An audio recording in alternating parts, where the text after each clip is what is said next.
আমি বারবার করে কাস্টমারকে বুঝালাম এখানে এসি লাগালে বাতাস যাবে না, ওই দিক দিয়ে আটকে যাবে। এখানে 18 থেকে 20 ইঞ্চি গ্যাপ আছে। কাস্টমার আমাকে বললো যে তাদের বাসায় এইভাবে একটা এসি লাগানো আছে অপোজিট রুমে।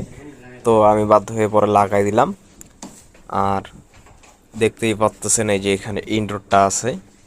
হ্যাঁ, ইনডোরের এখানে নিচেও জায়গা নেই, এই জন্য ভীমের মধ্যে আমাদেরকে এসি ঝুলাই দিতে হয়েছে। তো কাস্টমার আমাকে রিকোয়েস্ট করছে ভ্যাকুম করে দেওয়ার জন্য, তো এই জন্য আমরা ভ্যাকুমও আনাই নিছি।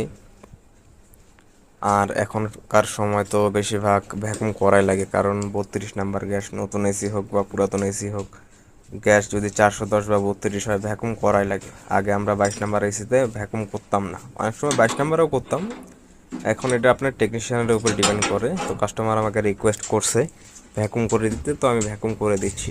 আর এই আউটডোরগুলো পরবর্তীতে সরাইতে হবে, কাস্টমার আমাকে জানিয়েছে যে সময় করে আউটডোরগুলো সরাই দেবে।